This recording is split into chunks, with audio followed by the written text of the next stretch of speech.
Hello, welcome to Mind Chat. My name's Philip Goff. Hello, welcome. I'm Keith Frankish.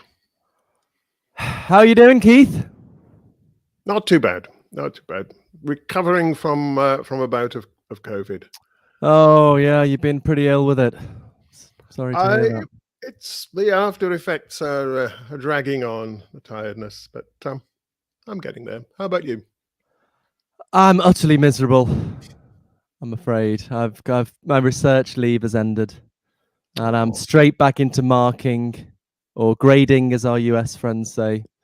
And I think grading is it's a terrible mix of boredom and responsibility. So it's like really boring, but you can't kind of drift off because, it's really important for the student and stuff. And anyway, actually, I feel bad now complaining after you've had COVID and I'm saying, oh, I've got to mark essays. Anyway. Well, we all have our burdens, don't we? Well, don't you have something to say to me? I don't know. What was that? Was something... You've not forgotten, have you? What have I forgotten? It's our anniversary. Oh, 12 yeah. months of doing Mind Chat. Right. Oh, happy anniversary. Well, I mean, it's an important date. I mean, I actually... Oh, you got me flowers. Oh, that's beautiful. Oh, they're really lovely, Keith. Thank you very much. I'm really touched. Actually, you think I forgot? I didn't really. I got you something really. You ready? Yeah. Hey! Got you pineapple. Everyone likes a pineapple. Pineapple? Everyone likes a pineapple. It's the biggest one in the shop. Who gives anyone a pineapple for their anniversary? I thought you'd like a pineapple. £1.75 that cost me. I try to empathize with all these panpsychs and I try to understand. Pineapple. I give it. Pineapple. No gratitude among some people. Anyway, it's been a good year, hasn't it? I think it's gone well. It's taken us a while to get the hang of the technology and stuff, but I think my microphone is finally working. Well, that's the best anniversary present, isn't it? Good audio. It's been a good. I've really enjoyed it. We've had some great guests. We had some great discussions. It's been lively. It's been challenging. I've enjoyed it, and well, we've more to come, haven't we? Yes, nearly finished season 2. So after this, it's the next episode is Angela Mendelevici, part 2 on how does consciousness connect us to reality, giving a very different view to the one David Papineau has, who we had on a couple of months ago. And then the climax is going to be Sophie Ann Barrich talking about the neuroscience and philosophy of smell. Yep. So yeah. And we're making plans for the next season, aren't we? For some exciting guests. So what do we got today, Dr. Frankish? Right. Well, we've got a first for Mind Chat, haven't we? We've got a returning guest. We've got Sean Carroll, professor of theoretical physics at the California Institute of Technology, is rejoining us. His last episode was so successful, and we had such a great discussion that we're getting him back for more. And we've got another first. We've got 2 guests, not just Sean, but a very distinguished philosopher of science, Barry Loewer, who is a distinguished professor of philosophy at Rutgers University and director of the Rutgers Center for Philosophy and the Sciences. And Barry's worked in many areas of philosophy, philosophy of mind, metaphysics, epistemology, history of philosophy, philosophical logic, but he's probably best known for his work in philosophy of science and the philosophy of cosmology, which is a fascinating area. And he's worked on, like Sean, he's worked on the interpretation of quantum mechanics. So 2 wonderful guests, an exciting topic. What more could you ask? Brilliant. Should I bring them in? Bring them in. Let's go. Hello, Sean. Hello, Barry. How you doing? Welcome to Mind Chat. Hi, guys. Hello. Brilliant. Well, thanks for coming back, Sean. So usually we start by briefly getting to know our guests a bit. We've already done that with Sean. So if you've never heard of Sean Carroll, you can look back at our previous episode. Barry, do you want to just tell us a little bit about yourself? What kind of philosophy you're interested in? Maybe how you first got into philosophy and Yeah, what party sure. games you like? So I started off wanting to be a mathematical logician, discovered that was too difficult, and so got interested in philosophy of physics, and then philosophy of mind, and was working in philosophy of mind, particularly interested in the question of, in virtue of what does anything in your brain have the mental content it has. Discovered that was too hard, and so then started working on philosophy of quantum mechanics. That was easier. So you found something easy in the end. I'm glad. Happy ending. It's still hard though. Yeah, actually, Barry is the reason I made a connection with Sean, because I was in New York staying with Barry for a conference at Rutgers, and I was just happened to be reading Sean's book, and I was saying he's pretty clued up on philosophy. You know, you often get physicists writing about philosophy, like saying, "Oh, it's a load of rubbish," and not knowing what they're talking about. But you know, he's pretty clued up. And then, do you remember what you said, Barry? The exact words? You said that's because he talks to me. That's why he's clued up about philosophy. No, I doubt I said anything that's self-aggrandizing. I can vouch for it. I know a lot about cosmology from having talked to Sean, though. I think you were just being tongue-in-cheek, really. But yeah, so anyway, our purpose today is to continue an aspect of the discussion we had last time with Sean that we couldn't stop, and was some blog posts written and stuff. And so what we're going to do, I'm going to actually kick things off with a very short 5-minute PowerPoint presentation, another first on Mind Chat, but only a very short one, and then invite Sean, so giving kind of my perspective on the discussion and what I think, and then Sean to comment on that for 5 minutes or so, or however long he wants to, and then Barry to comment on that, and then we'll just see what happens. Lots of people have said happy anniversary. Thank you very much. Okay, so hopefully I've got some slides that are going to appear here. Oh, wow, this is a first. I just realized I didn't know how to do this 5 minutes before we went on, but it's worked out swimmingly. All right, so I don't want to go on too long. Okay, so our topic is, what does physics tell us about consciousness? I thought I'd start just laying out the kind of main options on consciousness that might be relevant to today's discussion. So first, I guess the view both Sean and Barry are fans of, physicalist reductionism, roughly the view that consciousness weakly emerges from physics. So I actually like the way Sean characterizes weak emergence. The view would be just that, in some sense, all there really is the stuff that physics specifies. But then when we talk about consciousness or anything else, that's just a sort of different way of describing the stuff physics talks about. So I like to give the analogy of a party. You know, I could say, you know, there's people dancing and drinking at Keith's tonight, or I could say there's a party at Keith's tonight. And that's just kind of two different ways of saying the same thing. It's not like the party is this extra thing that floats above the heads of the people dancing and drinking. It's to say there's a party is just another way of saying people dancing, drinking. So similarly, to say there's consciousness is just a different way of carving up the stuff physics talks about. So that's physicalist reductionism.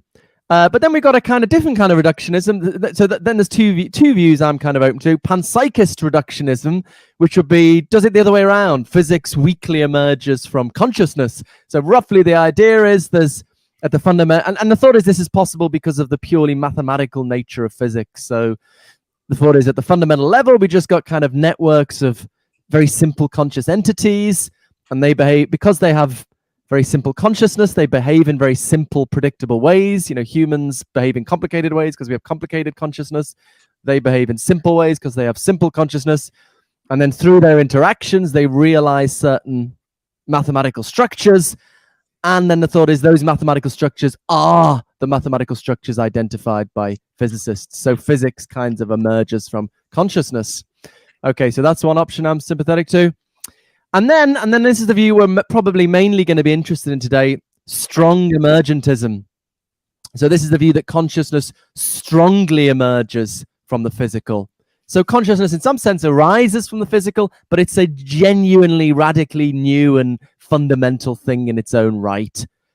So contrast it with the weak emergence. You know, weak emergence, talk of consciousness is just another way of talking about what physics talks about. But then strong emergence is, although in some sense consciousness arises, is brought into being by the physical, it's something genuinely new. And because it's genuinely new, it brings into existence new fundamental laws, or at least modifies old laws. So if strong emergence is true, then if you're trying to work out what's going to happen in the brain just from physics, you're going to make some mistakes, because it's not just physics running the show. There's these new laws of nature that strongly emergent consciousness has brought into being. Okay, they're the options. Okay, so what's the main dispute here that we want to focus on from last time? So I'll give my version of it. Sean, if he disagrees, could give his own spin in a moment. His own spin sounds slightly pejorative, doesn't matter, does it? Okay, so his view, as I understand it, is that we've good reason to think the core theory, which is the standard model of particle physics plus the weak limit of general relativity. So viewers may know that there's a big challenge getting quantum mechanics to fit with general relativity, but as I understand it, the places where it's hard to get them together are just in non-terrestrial circumstances, like when you're near a black hole or something. In terms of the matter of our body and brains, you can bring them together in what is referred to as the core theory. So Sean thinks we have good reason to think that's the correct and complete theory of the matter in our bodies and brains. And this gives us grounds for thinking there's no strong emergence in the brain, because if there was, then the core theory wouldn't be the correct and complete account of what's going on in our brains, because there'd be these new laws of nature, or at least modifications of the old laws that consciousness brings into being. Okay, so my initial response here is that, you know, that the experimental conditions in which we've tested the core theory do not include complex biological systems, as Sean says in the paper he wrote in response to my book. We should put that in the notes. You know, most of the experiments work with just small numbers of particles, and hence we've got no strong empirical ground to deny strong emergence in the brain. Okay, now I want to be a bit more detailed. I want to make a kind of point of agreement here. So I agree that on the basis of Occam's razor, which we as philosophers and scientists we should respect, we should assume there's no strong emergence in the absence of reason to think there is strong emergence, right? But I think Sean is just theorizing about reality on the basis of experiments. And I think that's not the only hard data. I think the reality of consciousness itself is a hard datum that should inform our theorizing about reality. So consciousness is not publicly observable, but we know it's real. We know it's real just through our immediate awareness of our feelings and experiences. And so any theory of reality which has a shot at being true has to account for that. So as I often say, I really believe scientists and philosophers of the future will look back at the late 20th, early 21st century and just think it's baffling that scientists and philosophers didn't make more of this resource. You know, we've got something we know, something close to certainty is real, and yet reflection on it forms almost no part of our theorizing about ultimate reality. So that's so we know consciousness is real, and if, as many philosophers believe, we have philosophical grounds for thinking that reductionism about consciousness, either physicalist or panpsychist, is false, then we have very strong reason to accept strong emergence, because consciousness is real, reductionism doesn't work, so it must be strongly emergent. And for the reasons I've said, I don't think we've got any significant reason empirical reason to deny strong emergence. So in that case, we'd have strong reason to accept strong emergence and no significant empirical reason to deny it. Okay, now I think nearly finished. I think Sean and Barry might say, well, that's fine because we can be reductionists about consciousness. So why would we think that? Why accept reductionism? A lot of people have this, I think, are motivated by this thought Physical science has been so successful in reductively explaining so much of our universe. Surely consciousness is one day going to go the same way. But I don't think this is so there's a sort of inductive argument from the success of science that it's one day going to deal with consciousness in the same way, physical science, that is.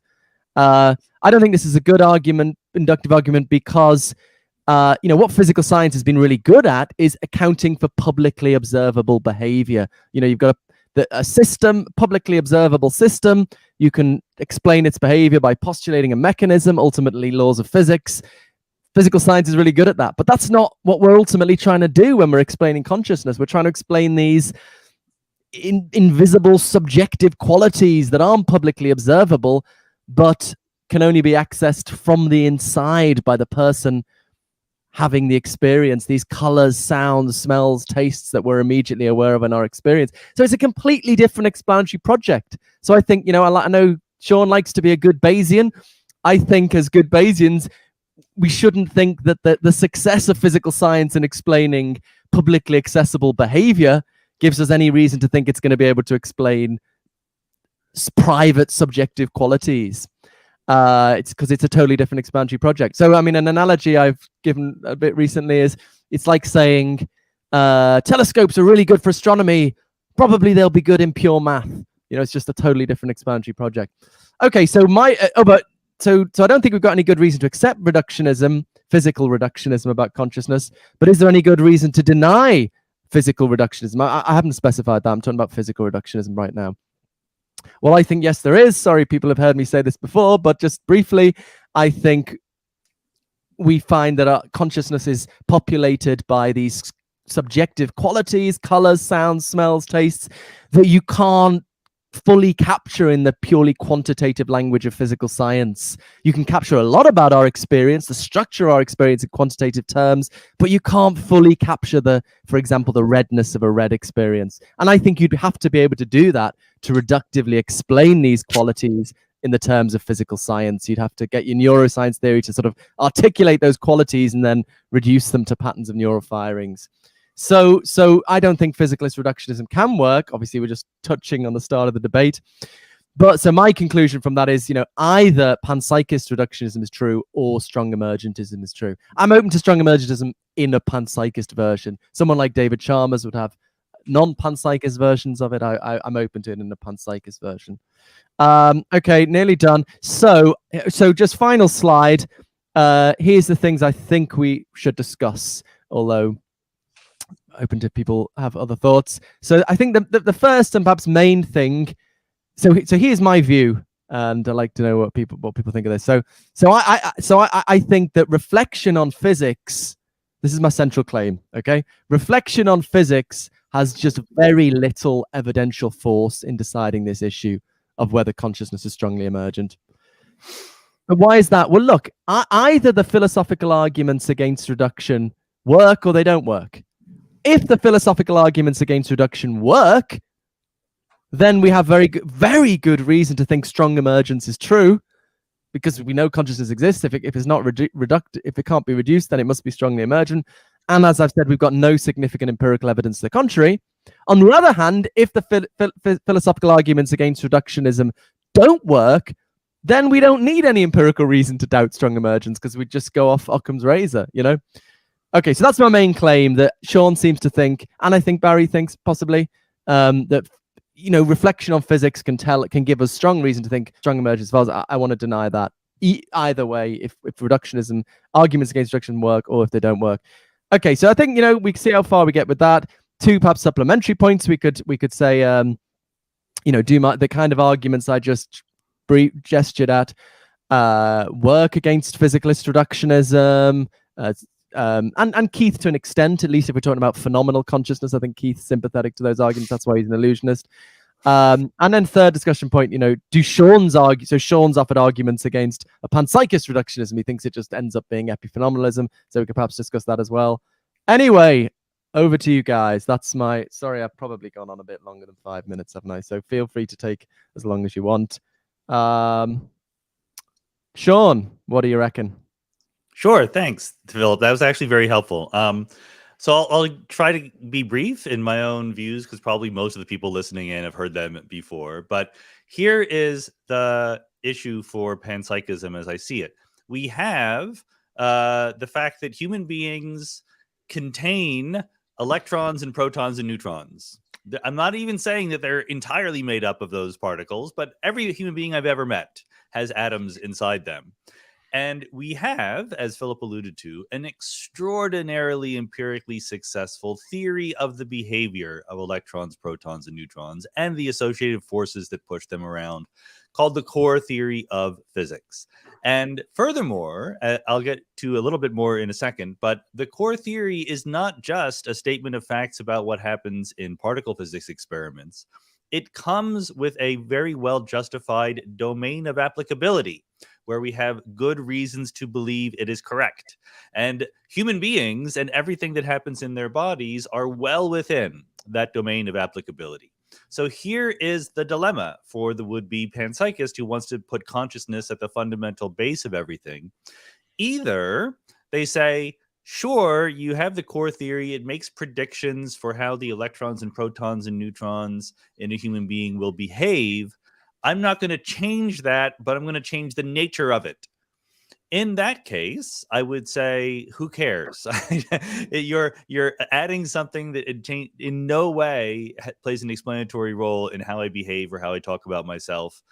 Good on you. Have fun. I have other things to do. The other option that the panpsychist can make is to say, I don't think the core theory is right for human beings. I think that we need to modify it in some way.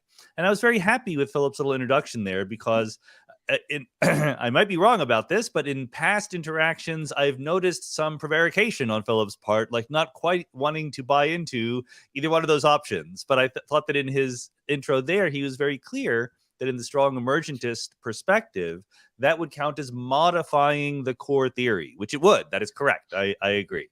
So one thing that Philip didn't really do in any careful way is to define strong emergence. So let me give my best shot at that. He gave examples, but it is a subtle thing because people, again, try to take refuge in fuzziness of language sometimes. And I'm very fond of the categorization that was offered by Mark Badow in his famous paper on emergence, where he says, look, if you have what you might call a microscopic theory, you have a theory of the fundamental level. It might not be the world's most fundamental level, but you have a more fundamental and less fundamental set of levels. And you have a theory of the fundamental level. I actually never use the word reductionism myself, but that's okay. It's not crucial for our talk today. And he says you can put that microscopic theory on a computer and you can make predictions using it. And if you have weak emergence, there is a compatibility. You can take the microscopic theory, you can talk about how it leads in the macro world to emergent phenomena, and you can sort of evolve those forward in time in the macro theory, or you could put the micro theory on a computer, evolve that forward in time, and then ask what emergent properties you get, and you get the same answer either way. There's a commuting diagram in the technical jargon. Strong emergence is when, sure, you're welcome to put your microscopic theory on a computer, and you're welcome to say what it would predict, but it will be wrong because once you consider the predictions of the microscopic theory in certain macroscopic circumstances, it fails.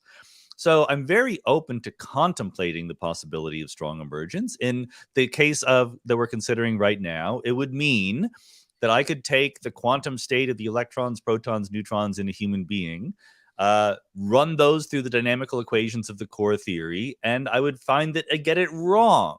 That's what strong emergence would say. It is saying that the core theory fails in the context of human beings.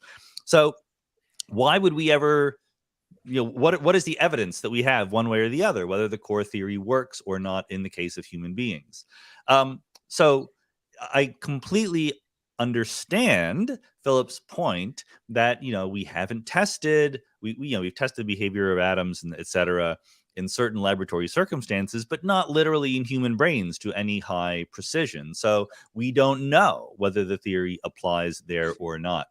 But this is something that you need to understand the details and dig into the details of how the physics theory works. And this is what I explained in my paper that probably you'll put in links somewhere. The argument is not simply that. We have done a lot of experiments and so far it works. Therefore, it'll probably keep working. That is not the argument. The core theory that we are talking about right here is a quantum field theory. It is an effective quantum field theory. And one of the things about quantum field theories is they come with a specification of the domain of applicability in which they should be trusted. So if you believe the fundamental principles of effective quantum field theory, like locality and Lorentz invariance, we can talk about what those principles are. But if you believe those fundamental principles, we can say with quite high confidence that the brain is extremely within the domain where the core theory is supposed to apply. So what this means is you're very welcome to contemplate deviations from it. I'm certainly not saying that you're not allowed to change the core theory because you think that if you don't do it, you can't explain consciousness. By all means, do that. But be honest about what you're up against. You're not just taking advantage of some vagueness or some unknown territory in the regime of physics. You're saying, yes, physics says this should happen in a certain way in this regime, and I think that physics is wrong about that. And in my mind, that means you should tell me exactly how it's wrong. Because when we build up the core theory and other quantum field theories, we do so for good reasons. We have zero reason on the basis of physics to imagine that the behavior of electrons is any different in an atom or a rock or a human brain. If you're allowed to contemplate that it is. Tell me how it is. How do you preserve energy conservation and gauge invariance? Where do the interactions come from? How are you not violating locality by doing this? Everything that happens in the human brain is not only within the domain of applicability, but really, really, really deep into the domain of applicability. Like, it's not in the boundary where we're not sure what's happening, because we can really quantitatively specify where that boundary is. So that's the main point I wanted to make, but let me just very, very quickly touch on a couple of the points that Philip made explicitly, and I will try to be very quick. Philip says that consciousness is hard data. Sure, absolutely it is. I have no trouble explaining it. And I do think that philosophers and historians of science in the future will be aghast, but not at what we're talking about now, but not for the reasons that Philip brings up. He tries to make a distinction between the data we have inside ourselves, the purely subjective experiences, versus the external data. I just think that this distinction is completely fake. I mean, you can imagine all sorts of similar distinctions. You could make up a distinction about what happens inside planets versus what happens outside planets. We've never been at the core of the Earth. That's just not how science works. We can make measurements here outside the Earth, and on the basis of those measurements, infer what happens inside because they're connected to each other in some way. It's exactly the same thing going on with consciousness, which is why I think this distinction is entirely fake. Either you think that what's happening inside us has no impact on what's happening outside, or we're just doing regular science and we're trying to find out exactly what is the best theory of all of it at once. And I think that the ordinary physics as it stands does a perfectly good job at that. Finally, there's Philip's last argument that in some sense the physics doesn't matter because the anti-reductionist arguments either work or don't. That was a little bit of a slip there. He's trying to pull one over on us because, of course, in the real world, we're not 100% sure whether the anti-reductionists' arguments work or don't.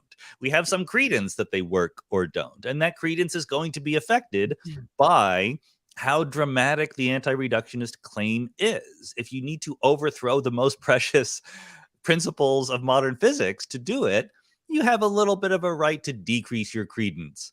This is exactly the argument that I tried to make in my paper. Again, it would not novel to me in any way, but consciousness is the hardest thing to understand. We all agree on that. It is extremely complicated and subtle and difficult to wrap our minds around. To me, that's exactly why we should not overthrow the laws of physics in order to try to do it. Thank you very much. Just on the whether I've changed my mind, the point about is strong emergence essentially to be understood as a violation of core theory. I do have a slide on that.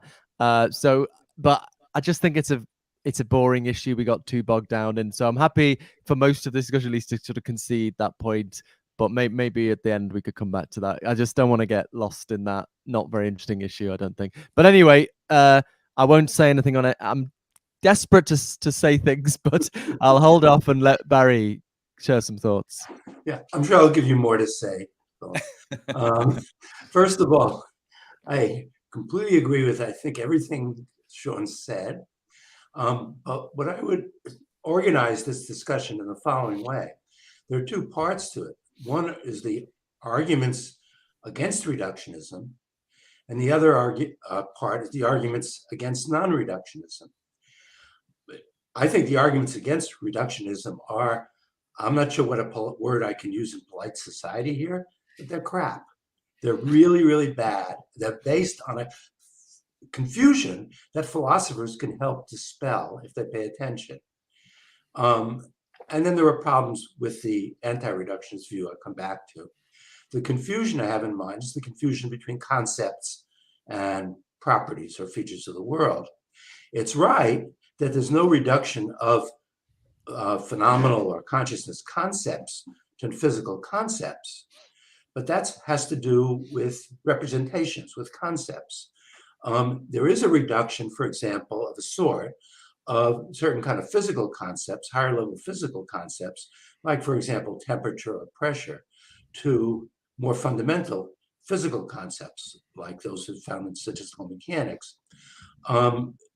There, the reduction involves both understanding the concepts, which are functional concepts, and also understanding the physics, which explains how it is that certain physical phenomena make for something that satisfies the functional concepts.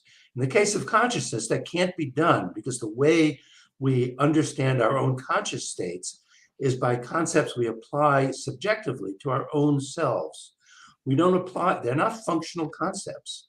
So I know that I right now have a certain sort of itch in my toe, which I do, not because of any functional features of the itch. They do have functional features, of course, but I just know it directly. That's the way that concept works. Let me give you another example. It's not a perfect analogy, but it may give you an idea of what I have in mind. We have indexical concepts in our language like I. So imagine that somebody said, well, I know this is where this person is, here's where Sean is, here's where Philip is, here's where Keith is, here's where Barry is, but where am I? It would be a confusion because the way the word I works is it refers to whoever's using the concept I. And of course, since it was me who was using it, it refers to Barry, to me. I think consciousness concepts are like that in a way. They're a mix.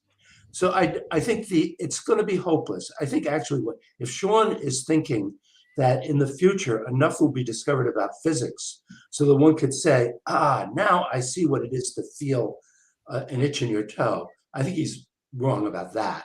That part, maybe I'm on the side of Philip with. I don't think anything in physics will do that just because of the nature of consciousness concepts. But that shouldn't lead us to think that consciousness isn't a physical feature of the world.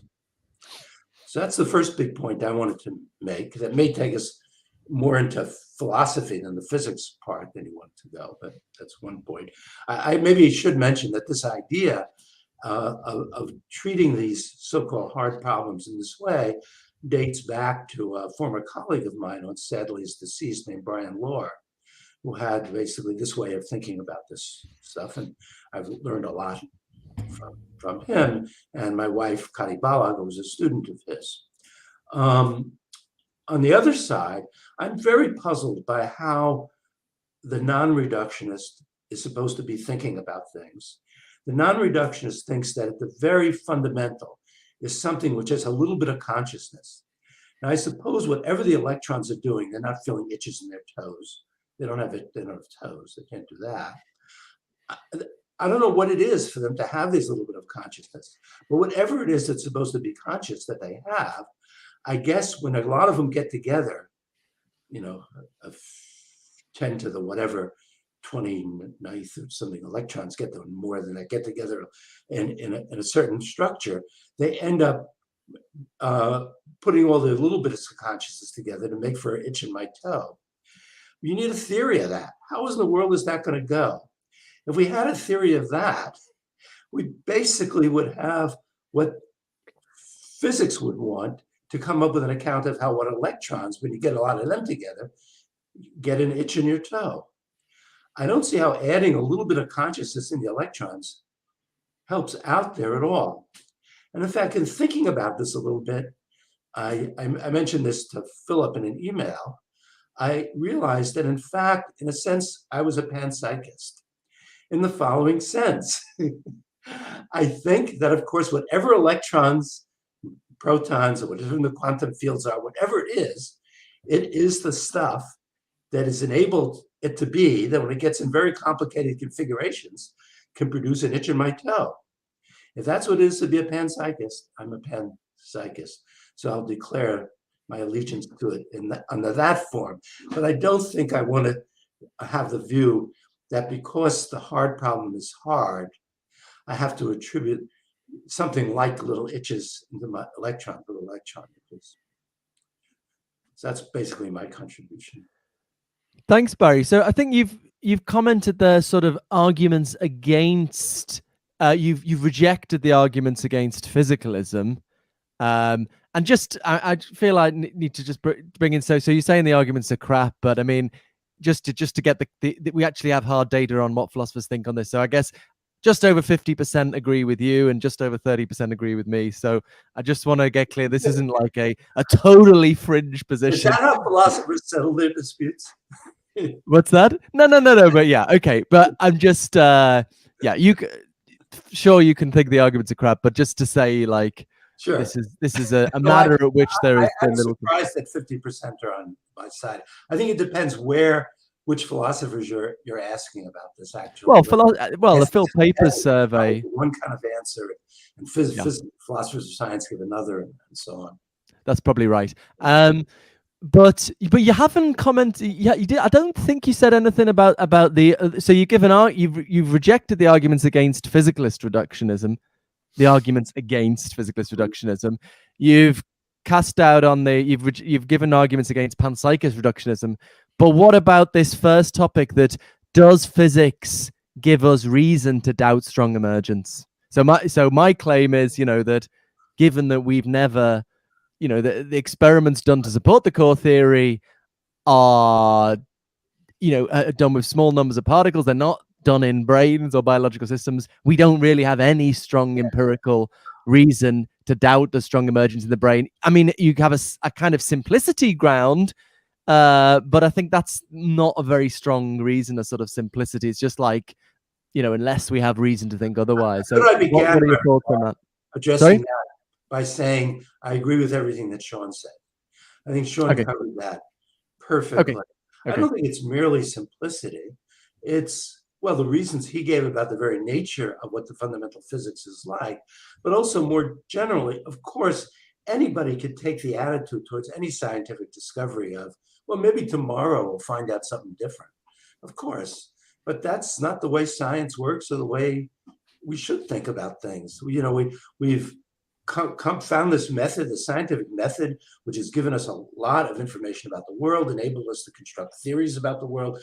The theories get tested. The theories look like they're working out. It's forever really a deep mystery. I wish I memorized it. There's a great quote from Einstein in which he's expressing his awe in the fact this is true, and then saying it doesn't cause him to believe in God. Okay, but it is awesome that physics works, that science works. It's astonishing, but it does. And so I think that's where we should stick with it. I think once one understands, for philosophical reasons, what's wrong with the arguments, they're very clever and interesting arguments that come from David Chalmers, from you, from Frank Jackson, many other people. They're clever and interesting arguments, but I think when you examine them carefully, you see that they make mistakes.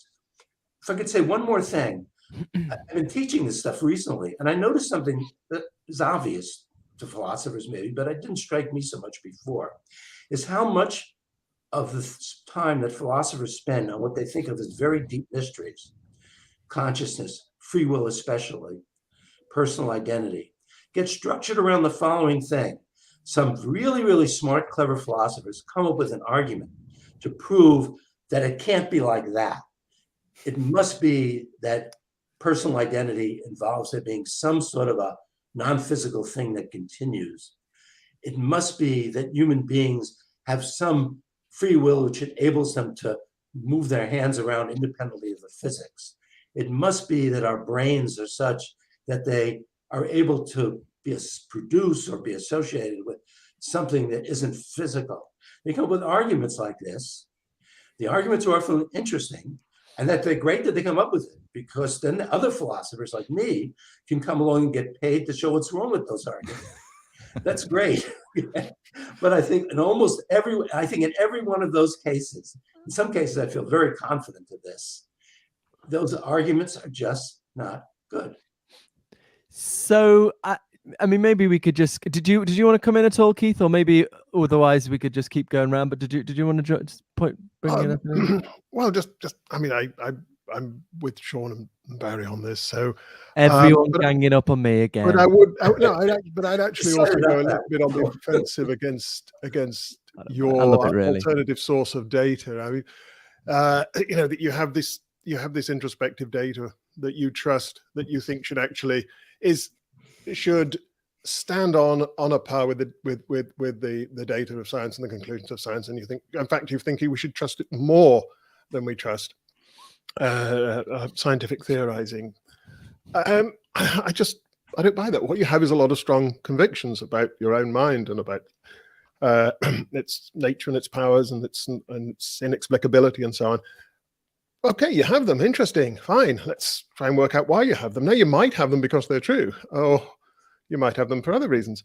I mean, look, I've got this very strong conviction that I don't trust it, but I won't say conviction, a very strong sense that things around me in the world are colored in a very naive sort of way, that they're sort of painted with these irreducible colors, that these lovely flowers here, that their leaves have got this intrinsic sort of greenness to them, and the flowers have got this beautiful orange color to them, and it's out there in the world. It's not, well, not so much that.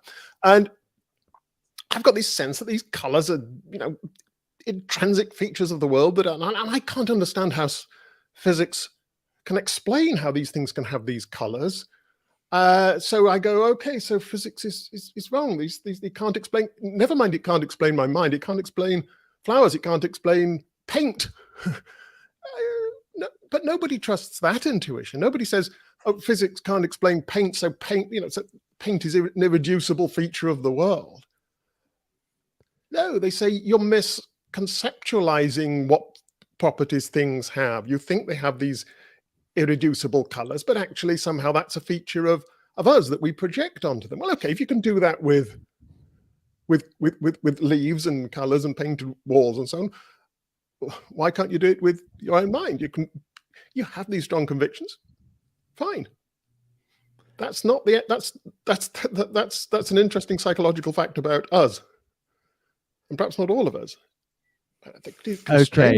Constrained theorizing in physics. Okay, I have to respond, I guess, to all that. Yes. So look, I mean, Sean's saying this is just a fake division, this between consciousness not being publicly observable and the normal task of physics to be explaining what's publicly observable.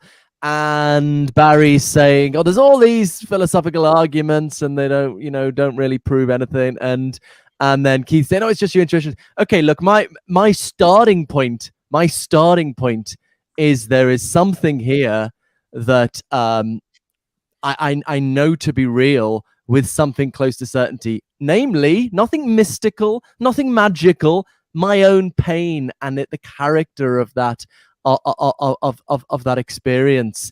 And that is not, if your whole task of science was just explaining publicly observable data, you would never have that explanatory task. So there's something here that is a solid data in the sense that so it's not like this in any other case. Personal identity, that's just some abstract philosophical argument, right? There's no kind of data there. There's no starting point. And people sometimes make the analogy to life or something. Okay, life, how do we know about life? It's all just publicly observable data about other systems. Whereas in the case of consciousness, there is something we know to be real, and I think we know something about its character. We know like how pain feels. That's part that describes the character of the experience. The character of seeing red. That's a you can, I mean, one way of illustrating this is you can be curious. Suppose you've never seen red. You might think, I wonder what it's like to see red, and you might say, that's what it's like. It's got that qualitative character. The position Barry likes, which he says solves all the problems, gets rid of all these crap arguments. Basically, I think it only makes sense if our only access to consciousness and introspection is just sort of pointing at something. You know, we've evolved this capacity to just point really inside us. You misconceived what I said, Philip. So I just want to stop you before you go on and do something to me I didn't say. Because I completely agree that I know the character of my pain. Totally agree with it. What I don't know is that it's not physical. That's not part of my experience. But do you think so? So here's the crux for me. I was arguing this with Brian McLaughlin, your colleague, last night. Actually, I was at one. He's bigger than me and a wrestler, so be careful. Say again? He's bigger than me and he's a champion wrestler. So. Is he really? I did not know that. I wish you'd told me that before we argued last night. He's probably going to get me now. But look, he thinks when that he has this view, when you just when you think about your pain or seeing red, you just kind of pointing at something. You don't know what the hell it is. And then if that's the view, it could turn out to be a physical state, sure. But so the question I want to ask you, Barry, and I'd like I'll just ask you, does that provide any information? Of course, we all say, you know what it's like, the character of the red experience, but does that give you information about the experience or not? Sure. Or is it just... I know the difference between a pain and a pleasure. Between tasting sour cabbage, which I had some last night, and tasting matzo balls. I had some of them last night too. I definitely know the difference between them. That's information for me. Well, okay, but that's no. But that's consistent. I did not know that those experiences are not physical. That wasn't part of the information. That's consistent with just look, nobody thinks it's not. I know it's not physical. Like that's not how the argument works, that we just have some intuition that it's not physical. Nobody argues that way. No, but look, but the fact that you can distinguish experiences, that's not enough. That's consistent with just the blind point of view, Brian's blind point of view. You're just pointing at something, but I can recognize, it's one of them, it's not one of them. But it seems to me there's more than that. Just focusing on that experience, I have some information about it. As I say, I might be curious. I wonder what it's like to see red. And then I say, that's what it's like. That only makes sense if introspection gives us information about the nature of the experience. Otherwise, how can your curiosity be satisfied? So well, it is in grasping the character of the experience. That is part of what it is to have the experience. I agree with that. But is it positive information, or is it just referring to something? So in answer to that question, I you never said it was just referring. I was giving an account. It was so that Keith would brought up a very interesting point before, and that was that one of the things that be going on here is giving a kind of account about why our concepts work the way they do. And I was giving an account of that. This is the indexical, the pointing nature of the concept. I wasn't saying anything like there wasn't any information involved. I mean, information involves making distinctions among possibilities, and surely we do that when we know that. What we don't do is get any information about whether it's the experience of pain is physical or not. Nobody argues like that. Nobody says. I'm not saying anyone argued like that. The arguments are rather arguments of the sort. Look, I can imagine or conceive of a zombie, something which is just like a physical being, but it doesn't have any conscious experiences. I'm not exactly sure what conceive means there, but yes, I can sort of get that. But when you talk about conceives, you're talking about the concepts. So I want to know, what is it about my concept that enables that? And can I draw any conclusions from that fact to what pain is? And Let's no. And let's an think. example of why you can't do that was the indexical. Let's think about Mary for a second, who in her before she sees red, she's in a black and white room. She's never seen red, but she knows all the neuroscience, right? I've sometimes given the example of Nut Norby, who's a real life equivalent where he's a color expert, but he's got cones missing from his eyes, so he can only see black and white and shades of gray. But anyway, let's take Mary, right? And she might think, I wonder what it's like to see red. Mm-hmm. Then one day she sees red and she goes, oh my God, that's what it's like. Her curiosity is satisfied. The only way that makes sense to me, if she's gaining information about the nature of color experience, information about the nature of color experience that she couldn't get from the neuroscience. What's happened is she's learned to apply the concept. So your view is she's gained a new label. Now that makes that in that view, you cannot make sense Not a mere of her. Let me finish the point. Let me finish. To many other concepts. Right. So But it's not just the pointing. That's why I didn't like that. Yeah, but it's not just, you want to come back to this comparative example again. Oh yeah, okay, she has information because she knows it's not this, but just focusing on the red experience itself, she will go, oh, that's what it's like. Not comparing to other things, just the red experience. That's what it's like. It's got that character. Her curiosity is satisfied. Your view that she just gains a new label cannot make sense of that datum, because you don't get your curiosity satisfied when you gain a new label for something. Again, so that's why really a new label. It's connected with many other concepts. And of course, one of the things she wondered about before was, I wonder whether it's like seeing green. And now but you keep coming back to the comparative notion, but I'm suggesting before she compares it to any color, maybe she just sees red. Let's take an example. She just sees red. She's given a red color chip, and she would gain information there. She'd say, oh my God, that's what red is like. So you can't give your comparative answer, and your theory that she's gained a new label is totally inadequate because it doesn't make sense of that. Sorry? What was she seeing before she saw red? Black and white. Okay, so now she has a comparison, no? After all, there's a very subtle issue going on over here, and that is whether information, there's something like the very fundamental, I don't know what you want to call it, quidditistic nature of something that you learn about. Now, in fact, it's going to be very, very difficult to figure out what we're talking about there. We do know what it's like. In some sense, we know what it is to be able to make distinctions among things. Of course, we're making distinctions among things that we take it, that we know what they are. That's right, but it doesn't mean that there's a added sort of quidditistic nature that we're somehow grasping in order to make those distinctions.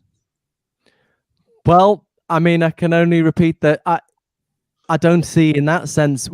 I think if she's just focusing on one experience, the new experience of red, I think that would satisfy her curiosity. So you want to say, okay, well, she could, because now she's got a label that she can contrast with. Oh, it's not that thing, black and white. That just seems to be totally inadequate for the satisfying her curiosity. She's not just like, oh, there's this that's not that. It's like, oh, it's got that character. It's not just that, because because of her experiences of seeing black and white, she knew what it was like to see black and white. Now she knows when she sees red, seeing red is not like that. Okay, well, I guess listeners and viewers can. Right, we've given both sides of that debate. A big hole for ourselves here. Can we bring back? Just ask you something, Philip. Just before you, just to pick up on something you said earlier. You said that we'd had certain, or practically certain knowledge of our own experiences, and it's a source of data and everything. It's something that we can use as a basis to criticize scientific theories. Well, just tell me something about, you talked about pain was your example. Okay, so you have a pain. Where is your pain? When you stub your toe and you have a pain, you know this pain with this, of course, where is it? Well, it's in your brain, I believe. And that you know with certainty just by having the pain. No, you don't know where it is from. So you don't know where it is. Okay. Do you know what do you know about it? Do you know what it does? Do you know what effects it has in the world? You know the character of the experience, how it feels. And I think that's positive. And I just finished the point, seeing as you've asked me the question. If that is positive information about the experience, information that you cannot get from physical science. How the pain feels is information about the experience. And you can tell that. You can tell that what you're getting when you have this knowledge of pain, that it's not just information about, say, the effects that the stubbing your toe had on you, the desires. You can tell that it's not that it's something over and above all of that. Or that you can tell that with certainty just by having the experience. Nobody argues like that. That's going back to Barry's straw man, that it's like an intuition, that it's not physical. The point is, you get information about the experience, and that information cannot be got from physical science. And so that's the bit I'm challenging. Okay. How do you know that bit? Well, I mean, so the alternative on the experience. I mean, I think Barry would agree with me on that point, that you cannot. A congenitally blind person is never going to know what it's like to see color through reading neuroscience. That would be the claim. Sure. Yeah, there's an intuition there, and I see what you mean. There's some sense to it, but turn that into something that actually does duty as a scientific data mark here. I don't think you can do it. The fact that what you're talking about here, this vague gesturing at the character of it, that isn't just information about a. Well, when I start to ask you, what does this character do? Well, does it have any effects on you? Which effects? And could you still feel that character? Could you feel the character of pain without wanting it to stop, without judging that something bad was happening to you? Can you separate it out from all the various other effects that stubbing your toe has on you? Anyway, I'm pushing my input here, and I don't want to do that. Let me just. I was just hoping to bring you back in with Sean, but you were going to do this yourself. We should bring Sean in. Sorry, I don't know what you were going to say, but one way to reconnect this would be to ask how, since you do think there is this data is something that. Let me ask you the question. Both, do you think this introspective data is something that can in any way engage with the sort of project that Sean is doing, or does it just proceed? It's just another level of describing reality that has no connection to what Sean is doing. And if it does have a connection, what is it? And where does it happen? Are you talking to me? I'm sort of talking to you, but it's a question for both of you, really. There's a way of seeing what you're saying as there's this other aspect of the world that Sean just doesn't see, that physicists just don't see and can't see, and or can't even construct out of the things they do see. And we just got to do introspection and write poems about it or whatever, and just let it go, and great. And there's another which says that, and which is where the debate about strong emergentism seems to come in, that they do potentially engage with each other, and that the theories that Sean endorses don't apply in certain domains, such as the human brain.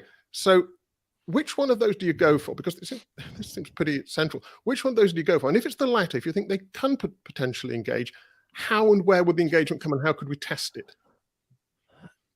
Well, I think you know what my view is about how these things fit together, and also that I don't think because consciousness is not publicly observable. You know very well that it's not. I don't think it's simply a matter of testability. The hard problem of consciousness is not an experimental question, and so it's not going to be answered in an experiment. But maybe, Sean, do you want to say something about how you would think of a potential explanation of consciousness or something, or as a weakly emergent phenomenon? Or yeah, I mean, sorry, my printer just started. Let me stop it. I'm going to stop this.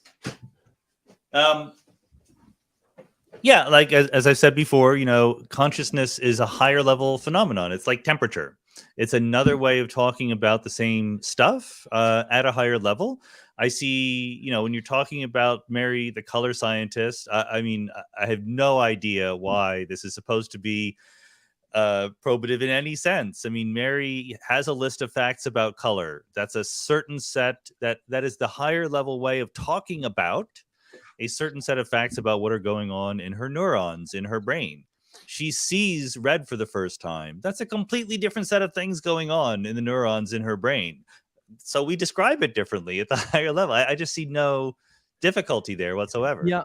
It's a tricky argument. That the argument isn't, of course, it's a change in her brain that means she can now see red. Of course, no one denies that. The point is, my point I'm making here is that through experiencing red, she gains new information about the nature of the experience. Information she couldn't get from physical science. You might say, oh wow, that's what it's like. So if it's just a pattern of neural firings, and she already knew, let's say, the relevant pattern of neural firings, how can she gain this new information? How could she go, oh, that's what it, how can she gain new information? On your view, she already had all the information. She shouldn't be able to gain anything new. Come on. I mean, the analogy I make in my book is, like, gum. It is clearly different to say that she knows what neurons would fire if she saw red, and to have those neurons fire. That's not the point. I know. New that's not the point of information if you want, but either you're begging the question about some phenomenal experience being non-physical, and that's what she's gaining information about, or she's just having something different happen in her head that ever happened. And I think that that's perfectly reasonable.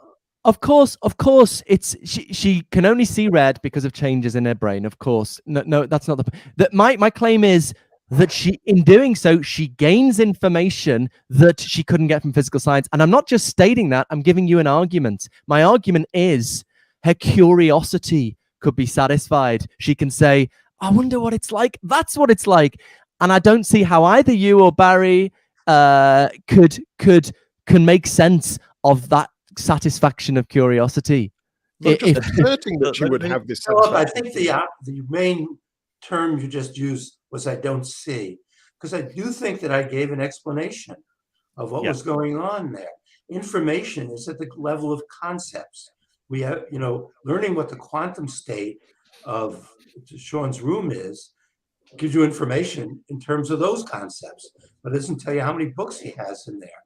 What you can use is, because of the nature of books, if we have a functional account of what it is to be a book, we might be able to, or at least Laplace's superintelligence might be able to figure out that there are books in Sean's room. But we can't do that.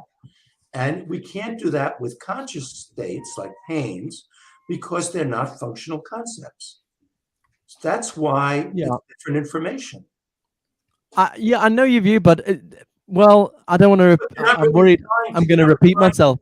What? What's wrong with it? You just keep insisting. I'm getting new information. No. I'm getting new information. No, I'm not insisting. I'm saying, I'm giving you an argument, and I'm saying, hey, look, here's something we need to make sense of. That her curiosity is satisfied, and you say, well, her curiosity is satisfied because she can compare it to other things. I want to say, yeah, but her curiosity can be satisfied just by attending to the experience and the character of the experience. Now, your view, I mean, viewers, a lot of people won't know the details of your view. I know very well what your view is. It is that she gains a new label. That's what she gains. That's not the way I would express it at all. It's just not it. Okay. Well, I'm not saying it's your view, Sean. I'm saying it's Barry's view. Barry's already said that's not his view. Okay, tell me. It's a new label. She had that label all along, so it's not a new label. What happened is she gained a new. She's been now occupied a brain state she never occupied before. Oh yeah. Yes. All right. Yes. Sure. Learned that an old label she has, which is the label it is in part because of the way it interacts with all sorts of other labels. That's what makes the concept it is. She now learns that it applies to this new state she's now occupied. You just said I've mischaracterized your view, and then to my mind, you just said exactly what I said. When you left out that she occupied a new brain state. Oh yeah. Okay. Sure. Fair enough. Okay. So she gains a new brain state. I mean, she has a new brain state in her head. Why? I don't see why that would satisfy your curiosity. If I have something new going on in my body, that doesn't in itself satisfy your curiosity. What else does she gain? She gains a new label, a new way of referring to something. Label, and then how is it an old label? She's never seen red before. She had this label. She wondered, how could she wonder what is it like to see a red if she didn't have that concept? No, but she couldn't think of a red experience as a red experience. I thought No, now she can, but before she had that concept. Now, because she's had the state, because she's now been in that, comes into that brain state because she's just having red, she now can say, that's what it is to see red. How do you account for her curiosity being satisfied? I think I just did. Say it again, please. She wanted to know, I wonder what it's like to see red. Yeah. And Philip goes to her and said, here's what it is, and waves a red flag in her. And now she says, now I know what it is, because I wondered what it is that satisfies this concept. And now she knows it because she's now been put into that brain state. Why? But so when you just use the ordinary language, the pre-theoretical terms, saying, oh yeah, her curiosity is satisfied because she knows what it's like to see red. Oh, that sounds very reasonable. That sounds very reasonable on my view, because I think commonsensically we think she's gaining new information. But it ought to still make sense when we substitute your view in. And I just don't think it does. When you say her curiosity is satisfied because something different happens in her body. Well, why would that make your curiosity satisfied? I don't know Keith's views in detail, but I don't like the term illusionism, but probably the way he uses it is okay with me. But one of the things you'd notice in a lot of philosophical problems is that when philosophers construct these arguments that it can't possibly be that free will can be in physics. And then some philosophers come along and show that those arguments are no good, and they show how there could be free will. It's not what those other guys really wanted for free will, because they want to hold on to their concept, which can't possibly be. Exactly. So to that extent, it's a bit of illusion. Exactly. That's what you're doing here. If I can finish this for a second, I'm going to encounter a big argument with Peter Van Inwagen next week. We're having a conference here. And he loves the mystery so much that even though I think it's clear to me that the arguments that free will and determinism are incompatible are crap, just like in this case, he's not going to be convinced because he loves his mystery. I think that's what you're like. This is a bit of an ad hominem, Barry. If you were doing that before. I would not have done that unless you were doing that before. Oh, sorry. I apologize if I did an ad hominem. You started it. Go on, Sean. So I think this is I wondered why Philip brought in Barry to the conversation, but because he's clearly on my side, and I love it. And honestly, Philip, this is why you're awesome, because you're the best at engaging with the best people who don't agree with you, and that's why I'm happy to be here. But look, this whole conversation that you've just had, forget about the substance of it. It's clearly two smart people disagreeing about subtle things, right? That are kind of contentious and tricky and blah, blah, blah, blah, blah, versus the laws of physics. And the idea that on the basis of these kinds of arguments, you would say, oh yeah, sure, we should change the laws of physics. How? I don't know. Which equations are going to be altered? Okay. We don't know that yet. Come on. You should at least weigh what is going on here and understand that the laws of physics that apply to the atoms and so forth in your brain have a status that is a little bit different than our feelings about the experience of red. All right. Okay. I'm glad we're coming back to that issue, right? Because and this connects as well to what Barry just said. I totally agree with Barry when in any other philosophical case, free will, personal identity, maybe value, because in all these cases, how do you know if the concept is satisfied? Barry said it totally right? How do we know, maybe our ordinary concept of free will is incompatible with determinism, but how do we know that concept corresponds to reality, right? But in the case of consciousness, it's not just these abstract conceptual arguments. It is, I would say, and viewers and listeners can make their own mind up of whether they agree with this. I would say in this case, there are concepts we know are satisfied, right? If you attend to your pain and you think about it in terms of how it feels, you know that concept is satisfied. You know there is a state that feels that way. And that is why this is utterly unique. And that's why this has such force. Now, of course, it's contentious. Like, things in theoretical physics are contentious, right? But, and here we come back to the point. Look, I think you're all proving me correct in a sense, because we're having the argument about the hard problem of consciousness, right? And everyone disagrees with me. Fine, I'm happy to debate. I love The debating. hard problem is it's very hard to convince somebody who has the other view. Listen. This is what I'm saying. It all hangs and falls on that. This is the point I was trying to make in my presentation.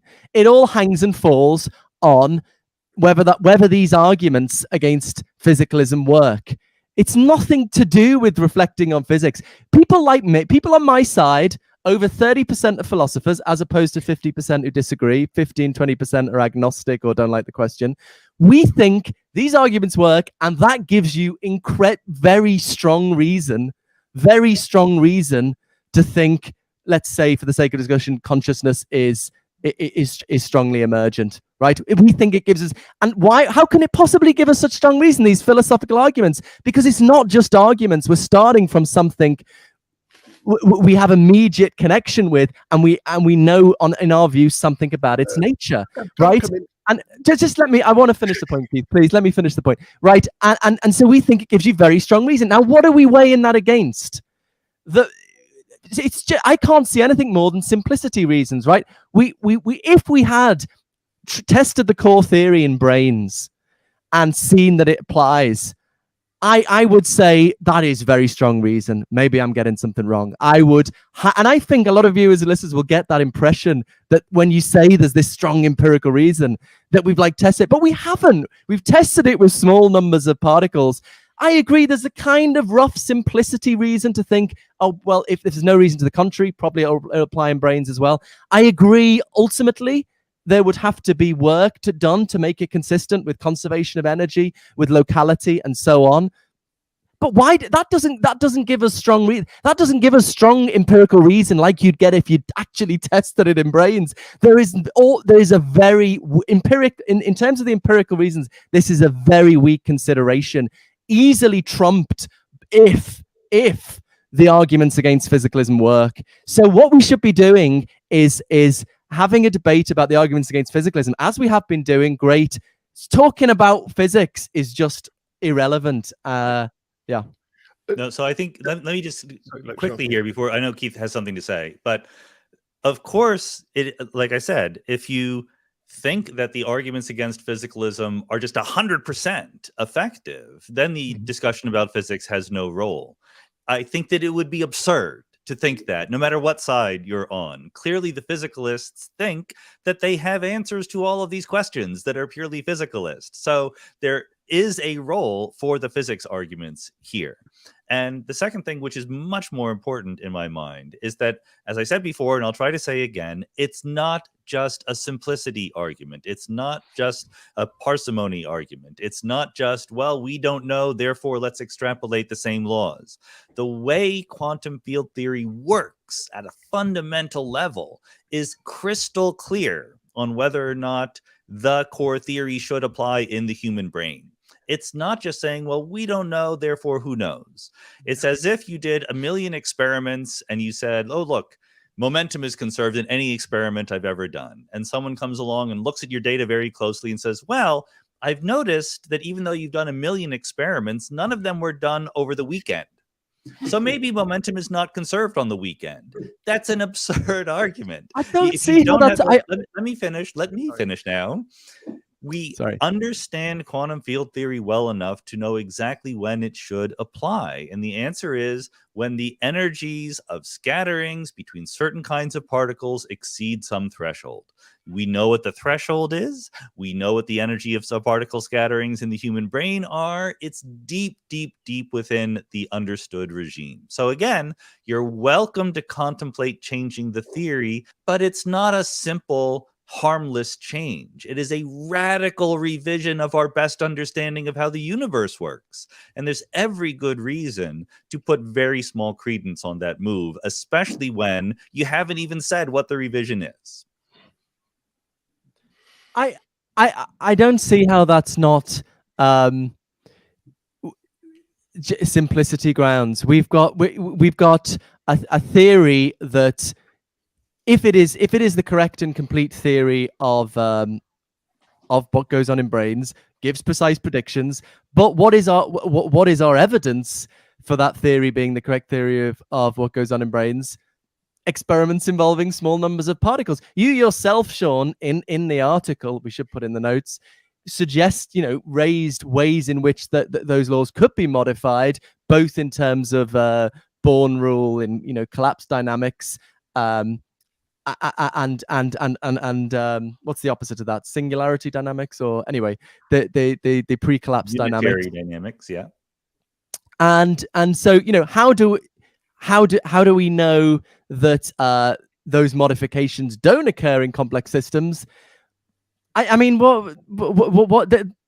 we'd have to explore the brains. I mean, it's like saying, well, in Europe we've only ever seen white swans, so probably there are no all swans in Australia are white. Okay, that's a reasonable assumption. We've never been to Australia, but it is precisely not like that. Why is it not like that? Because again, it's not just a matter of this experiment, that experiment. There is a theoretical structure. We don't just get data on this process and this process. Using that data, we put together a picture, and the picture tells us that it should be valid in a certain regime. And again, you're welcome to try to overthrow the picture, but please appreciate the magnitude of the project you have undertaken. So we know it applies in brains, but unmodified. How do we know it? How do we know those modifications do not apply? We don't know that there are no modifications, but the modifications are incredibly profound. They're not tweaks. They're saying that there are deep mistakes in our understanding of locality, which is one of the most fundamental features of modern physics. But I take it, Sean, I take it, Sean, that if you had fairly strong evidence, like empirical evidence, a reasonable amount of empirical evidence that there were modifications in brains, then you'd be happy to, you'd quite easily, accept those modifications. People on my side, over 30% philosophers. No. Look, when an experiment at CERN said, "Oh, we've discovered neutrinos moving faster than the speed of light," the reaction of the theoretical physics community was like, "Oh, let's drop everything and explain neutrinos moving faster than the speed of light." It was, that's got to be wrong, because we have a theory that is really, really good that says that can't happen. It turned out that was precisely correct. When you have these credences in different versions of modifying the theory, your credences depend on how radical the modification is going to be.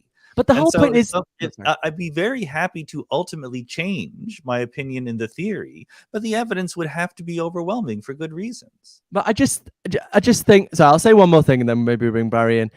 I just think you're assuming that the only things that are going to inform our theorizing about reality are experiments. For people on my side of the debate, 30%, over 30% philosophers, we think that there is a very high credence that physicalism is false based on our immediate awareness of our own conscious experience and reflection upon it.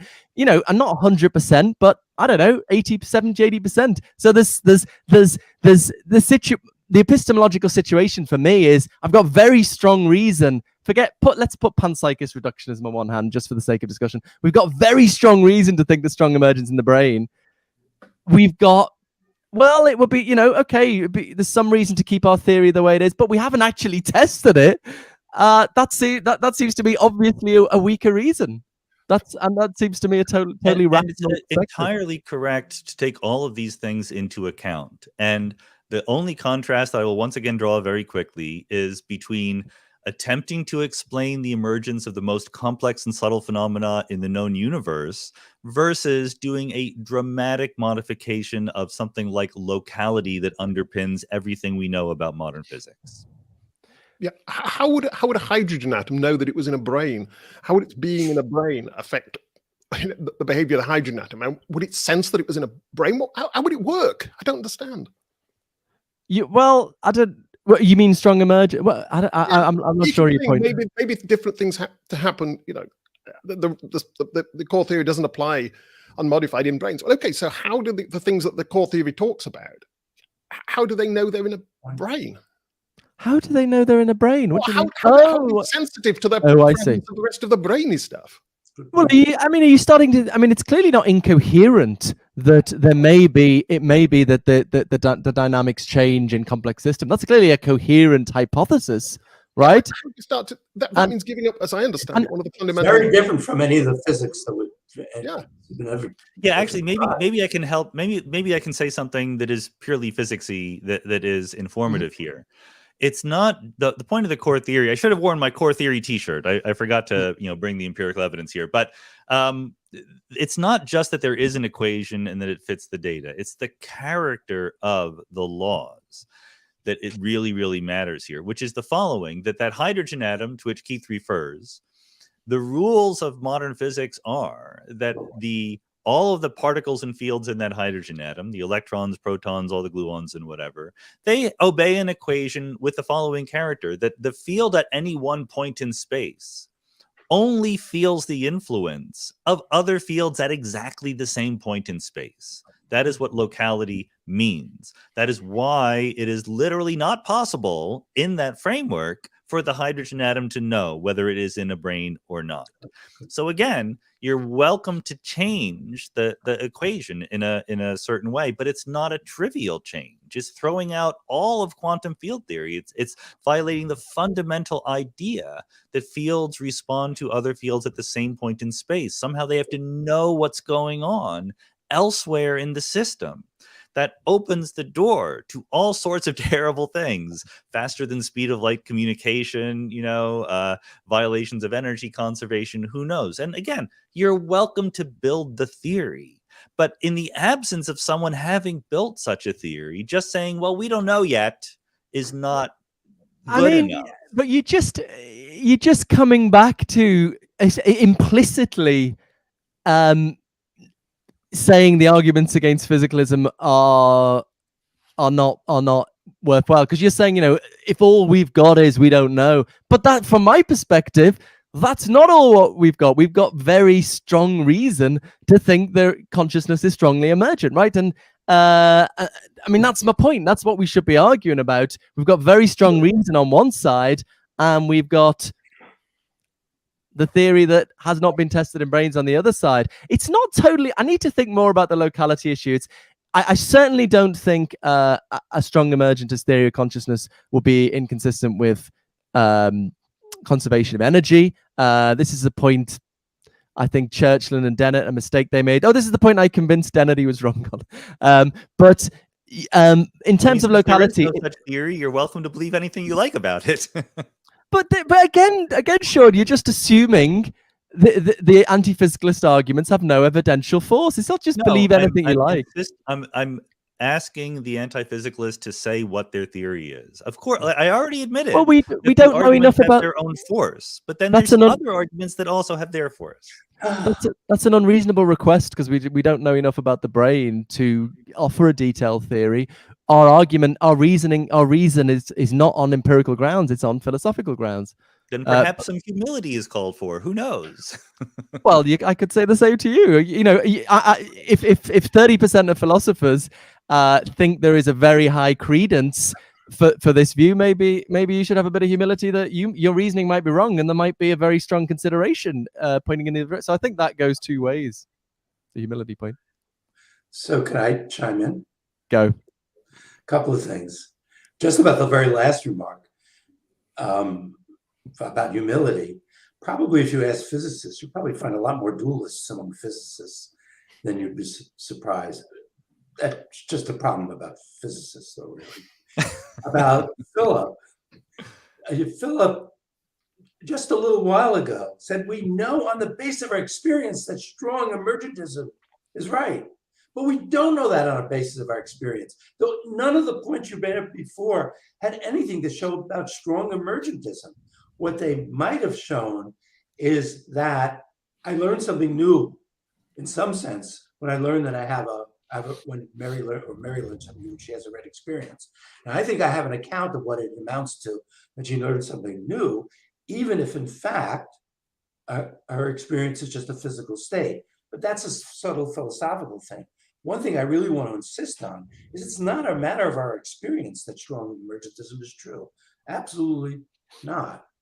The other thing I'd wondered about asking Philip about, or Sean too for that matter, is what kind of discoveries that physicists could possibly make, or anybody could make, about the operations of neurons or protons or gluons or whatever ons could possibly satisfy Philip's question of here's what it's like at this fundamental level. And now when Mary learns that, then she won't have to go bother and have the experience, see something red. As soon as she learns that, she will know what it's like to see red. I think if you reflect on that, you'll see there's nothing that physics could ever discover. Well, I can certainly Philip, and I think Sean sometimes suggests as though that might be. It might be the brain is so complex that maybe a few million years from now, people discover that some super complexity will provide an answer to Philip's question. If Philip is around a few years from now, I guarantee you it won't. I can answer exactly what empirical data would cast out on this. Look, I mean, it's a slightly complicated argument that we're having that I'm trying to simplify, because I'm not necessarily committed to strong emergentism. I'm open to panpsychist reductionism as well. So, in a way, I don't have to commit on this, but I'm partly persuaded by certain arguments against any kind of reductionist picture. So yeah, it's not, as I said before, it's not just instantly known on the basis of experience, but there is a hard datum here, our awareness of our own experience and its character, and it's drawing out the implications of that. As I said, I think future people will it's a philosophical process of drawing out the implications of that, which I think can lead to it rational to have a very strong credence based on drawing out the implications of this datum. But I can tell you exactly what empirical evidence would cast out in strong emergence, testing the core theory in the brain. Of course, yeah, if we tested it and we saw, the prediction. I mean, I'll give you an example, actually. Andrew Melnick, very good philosopher who's a physicalist on your side of the debate, and he ends his book, A Physicalist Manifesto, very good book, saying, what we don't really have that strong evidence for physicalism. What would give us strong evidence is if we can reduce certain, I can't remember the example he gives now, maybe certain reasoning, doing modus ponens and reasoning or something. We could sort of really explain that, how these different reasoning works, and in terms of underlying chemistry, in terms of underlying physics, if we started to really reductively explain the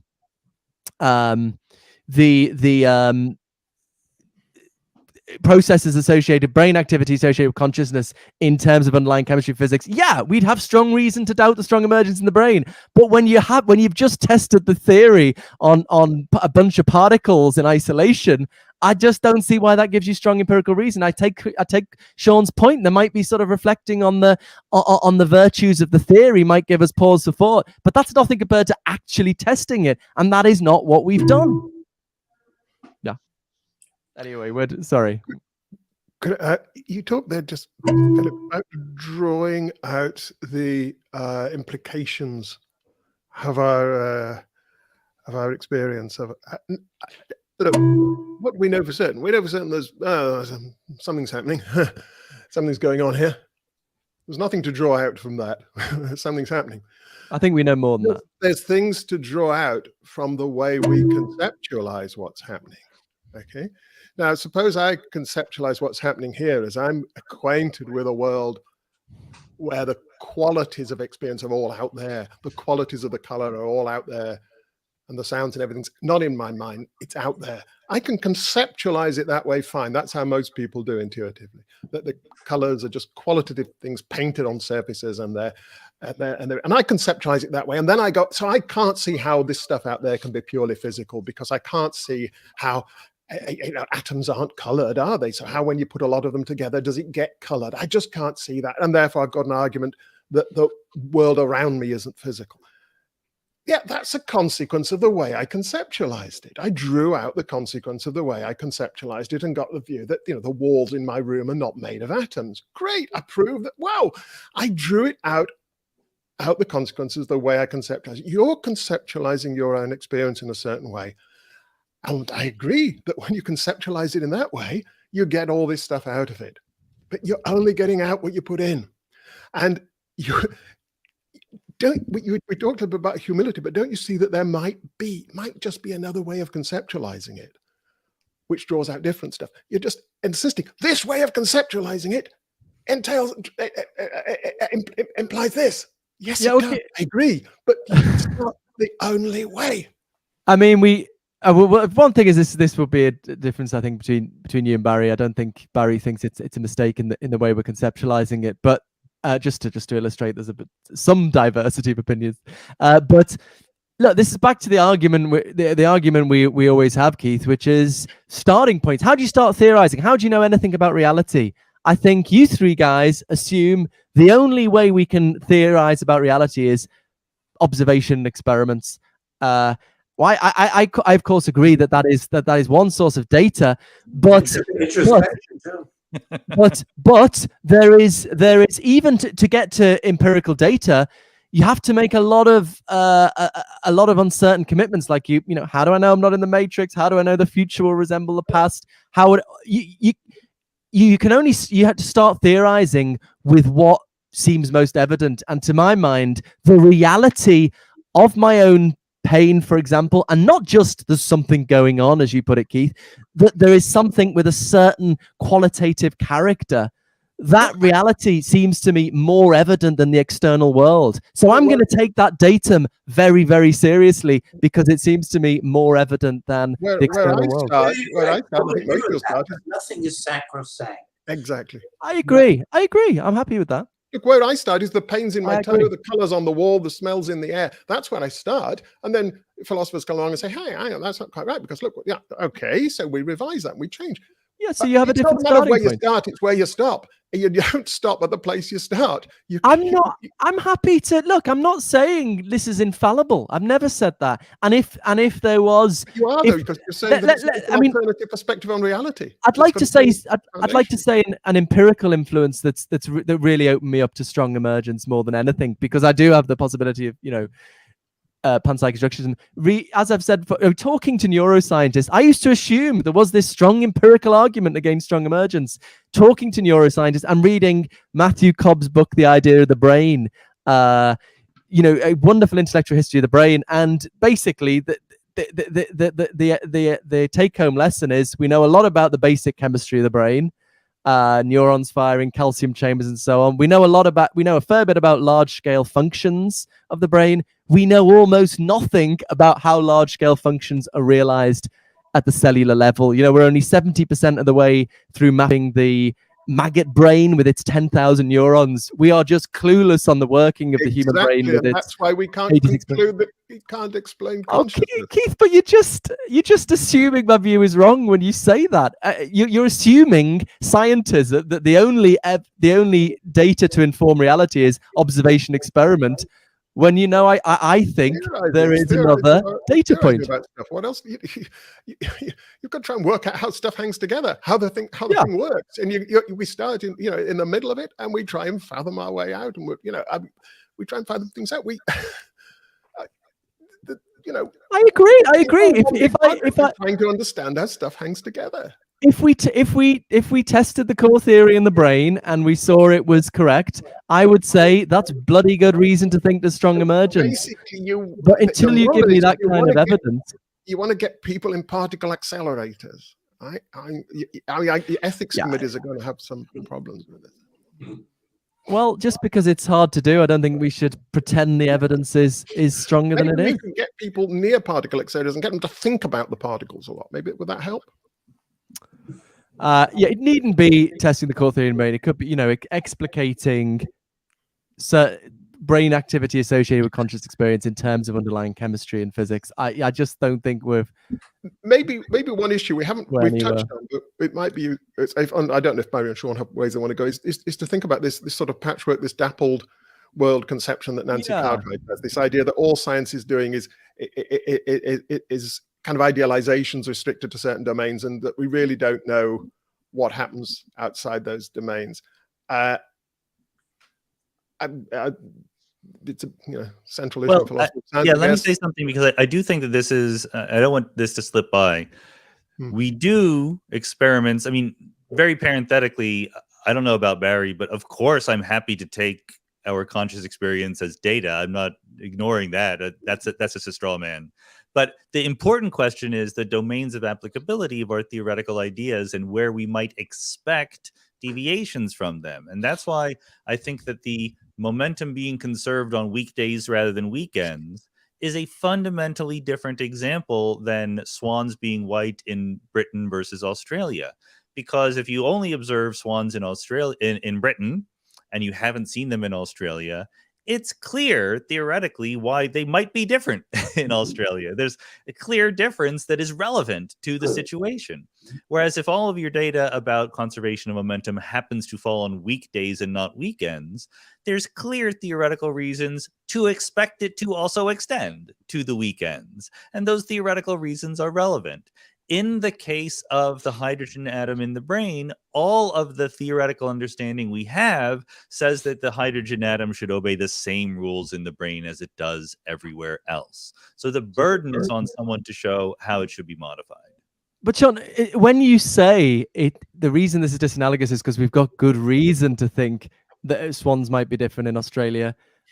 I mean, you're just assuming the anti-physicalist arguments don't work. I mean, No, I'm just not referring to the anti-physicalist. I've said over and over again, you're welcome to consider the anti-physicalist arguments.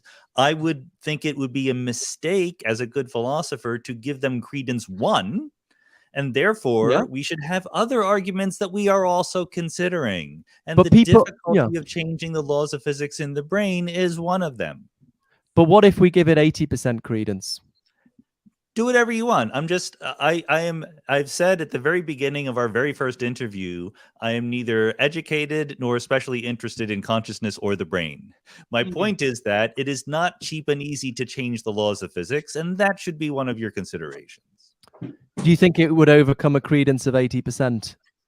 Depends on what your credence in the laws of physics is. If I have 99.9999% credence that the core theory is correct in the brain, then yes. And you think you've got 99.9% credence No, based that was an on... example.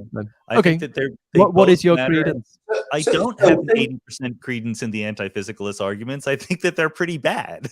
So to me, think about what credence one should have in philosophical arguments, given their history. Okay, I mean, come on. There's so many philosophical arguments that have proved all sorts of things. I don't even want to start with it, but so my credence that a philosophical argument is going to trump the theoretical structure that has been built up in physics, I would, it would have to be an unbelievable. It would have to be very personal. That I'm really convinced by this particular philosophical argument. I've never encountered a philosophical argument like that. I mean, to repeat, Barry, I would agree with you in any other case. It's only in this case because it's not just abstract reasoning. It's starting from a data point, which is, and the data point is, not just that I have experience, but that I'm aware of some information about it, namely its character, and that is. That depends what conclusions you draw. I completely agree with you that we have introspection and feeling and experience, and I don't want to call it an illusion at all. I think it really is the case that I have a tickle in my toe or an itch in my toe. Okay, it's not an illusion at all. But now, what do I want to draw from that? And is there an account of how it is that it's right for me to say, it's true for me to say that, I didn't know what it was like to taste. What did I taste recently? I had a kumquat recently, which I hadn't had before. Okay, I now know what it's like to taste a kumquat. Okay, I learned something for sure, but I don't see any reason to conclude from that I learned something about there being anything non-physical. Particularly, then all Sean's reasons come in over here. But I don't think that in some sense, Sean's reasons, considerations apply when somebody gets into an argument about strong emergentism, where they could be strong these properties which affect how people move around their limbs or something like that. That we don't know about that. That's where they apply. But they're even being brought up because somebody has become very convinced by these anti-physicalist arguments. And when there's a good analysis of why they're convinced by it, such that it doesn't require rejecting physicalism, and furthermore, that there's nothing that anybody could discover from what's going on in the physical world that could ever satisfy the anti-physicalist anyway, the dualist. You never really answered that. You're shaking your head. No, I gave you. I said what evidence. No, you didn't. What you did was to tell me how you might make discoveries which would tell you now that, well, strong emergentism in the brain is false. But what you didn't do is to say how finding out that is going to tell you how Mary learns what you want to know as what it is like to see red from the physical characterization of stuff. That's what you didn't do. Okay, fair point. I guess there are these interesting issues around what Chalmers talks about, the meta problem of consciousness. Like, why do we think there's a hard problem of consciousness? Can we explain reductively our intuitions on consciousness? Maybe I'm not too certain, but maybe if there was a totally reductive explanation of our intuitions about consciousness, and that could be presented, maybe that would make me think, this is just something natural selection has brainwashed me to think. Well, I talked to Dave about the meta problem. He said if he met a problem which has made a career for him and for many other people, that's his meta problem. Well, I wouldn't be so cynical about it. I think there's an interesting kind of project there. Most to try to be light about it. Sorry. Do you want to have a quick chat about the this final slide I've got here about like whether we have to understand this as a violation of the core theory? Is that worth doing, or have we had enough? What do you think? I think we agree that it is a violation of the core theory, and we've had enough. We should go on to questions from the peanut gallery. Oh yeah, okay. Yeah, let's have a few questions. So we've got. Well, I just want to note for the record that I don't think that's so obvious, but I don't think it's I think it's a terminological issue. I think there are. Just as has already been mentioned, my colleague Nancy Cartwright, is quite esteemed and influential philosopher of science. On her conception of her philosophical interpretation of the laws of physics, that would not be true. So I don't think it's sort of totally straightforward. She doesn't think there are laws of physics. So again? She doesn't think there are laws of physics. She does. She thinks they just have ceteris paribus clauses built into them, so that they only. She said, I actually have a quote. I just put it in something I wrote, but she says that if there's no God, there are no laws. Right. It's true that she then decides to use the phrase with ceteris paribus terms, but she's an illusionist about laws. Okay, fair point. But it would be a philosophically acceptable position to have a view closely related to Nancy, where you are a realist about laws, but they have a ceteris paribus clause built into them. Yeah, and I think she said that in certain contexts.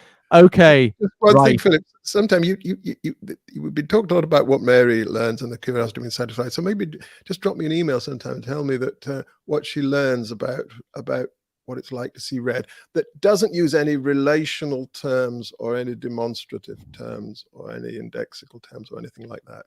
Tell me something about the intrinsic nature of red that she learns.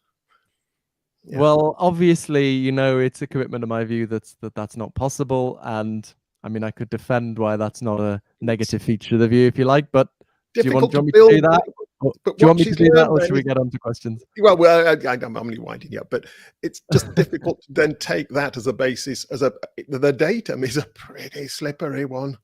You can't convey what red what it's like to see red, or how pain feels to someone who hasn't felt it, but still we know with something close to certainty that there is the experience with that character, and that is positive information about reality that should factor into our theorizing. Use it in any sort of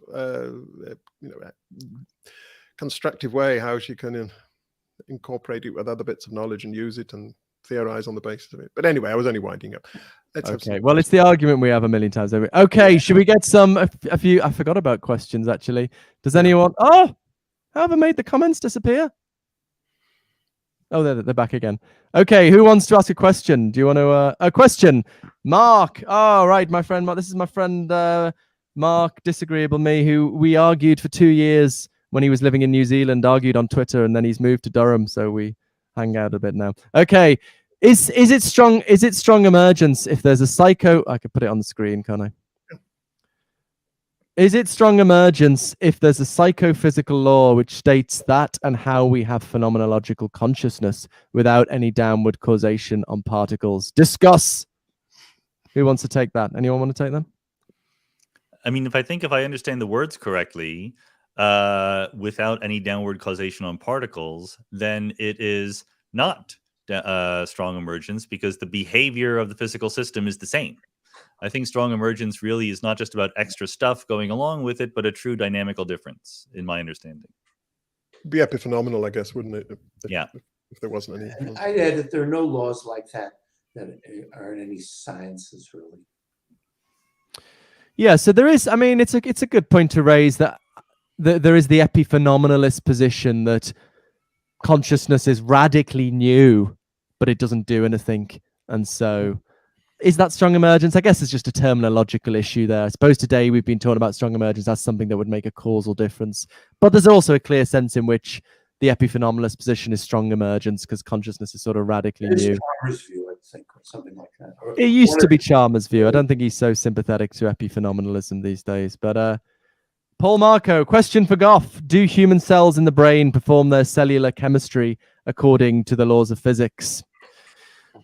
Well, the strong emergentist position would be, which, I mean, as I say, I'm open to both a panpsychist reductionist and a strong emergentist, would be there are going to be some things going on in the brain that you would not expect just from underlying chemistry and physics. Actually, it depends whether chemistry is emergent. My colleague Robin Hendry thinks chemistry is strongly emergent. So, but let's assume that's not the case. Let's assume chemistry is reducible to physics. Then there's going to be some things going on, and how exactly that you wouldn't predict from underlying chemistry and physics. How exactly that's worked out, I agree with Sean that ultimately there would have to be serious theorizing how these new dynamics modify our understanding from our current understanding of the laws of physics, but we don't know anywhere near enough about the brain to know what that would look like yet. And then you might say, well, why do I think it could take the idea seriously on these philosophical grounds, right? I'm not a proponent of scientism. I don't think the only way to theorize about reality is observation experiments. I think drawing out the implications of conscious experience that we're directly aware of is also a crucial source of data. Does anyone else want to come in on that, or should I bring in a question for others? Well, I mean, just to say that it's not even a tiny little bit of an effort of a meager start to changing the laws of physics in such a way that they would look strongly emergent. There is just the wish being expressed that maybe that will help things somehow. Well, wish sounds like there's no evidential support here, but there's no construction of a better theory. Sure, I can agree with that. But I still think there's strong reason to take the possibility seriously in the absence of that, because it's the source of credence here, the source of taking it seriously is not a scientific empirical one, but a philosophical one. If I were cynical, which, as you know, I am not, I would say that if people really believed that, they would really be devoting themselves to building such a theory, even if it's not the right theory, just to, as an existence proof, show that it could happen, because many Nobel Prizes await the person who overthrows the core theory in precisely the correct way. I mean, I just think we don't know enough about the brain to really make a start on that. It's not a question about the brain, it's a question about physics. How could you possibly change the laws of physics in something like the way that is being imagined here? Well, I mean, you in the paper in response to me that people can go and look at, you raise a couple of, in very broad brushstrokes, possibilities. I just don't think we anywhere near enough knowing enough about the brain to.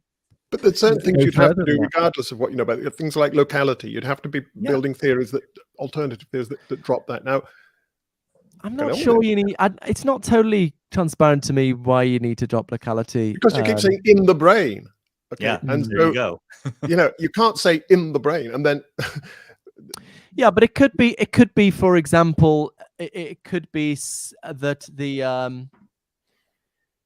there's some kind of strongly emergent entity, like not like spiritual entity, but there's some kind of strong unity to the composite whole, and that strong unity sort of emerges in a progressive way that respects locality. That's got to affect individual atoms, and so there's got to be a violation. Yeah. No, this is crucially important, and I'm understanding that maybe we disagree about this. It has to be non-local. If it's not non-local, it's the core theory. If you're gonna change the core theory in a way that only shows up when the atom is in a brain, the other atoms in the brain are not in the same location as this atom. That's a non-local effect, and that's it's not even atoms. change. And so the atoms take up room in the unities. They're fields. That's the fundamental nature. The fields just have values at points. So why couldn't there be a strongly emergent field that respects locality? Well, there could be new fields. That's what I wrote the whole paper explaining why there aren't, and we know that there aren't.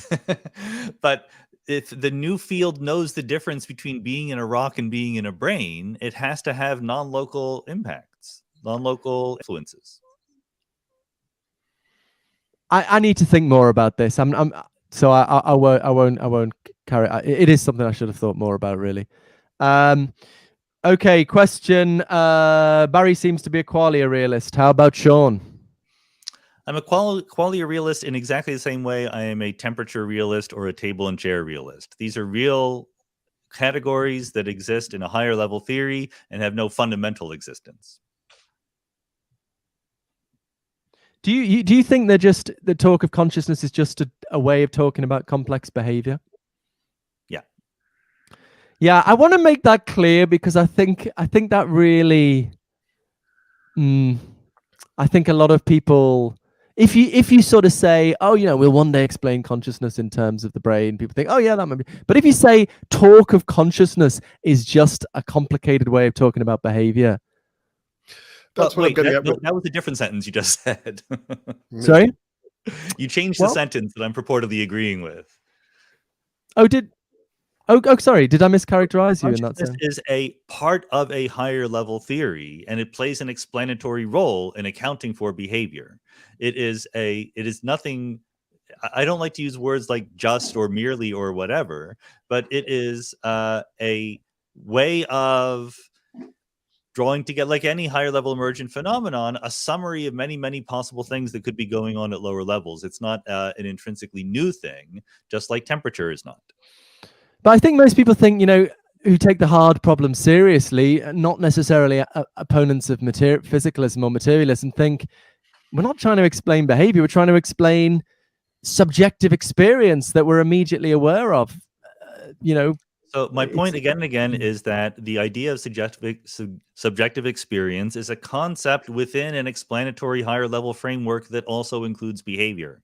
And we can talk about it perfectly sensibly as it relates to behavior. When I have pain, to say that someone has pain plays a causal role in how I understand the world. As many people have pointed out, if I were a robot that didn't have any conscious experience and went down to Earth from an alien civilization and met people and tried to talk about people, I would very soon be talking about their inner conscious states because it plays an explanatory role.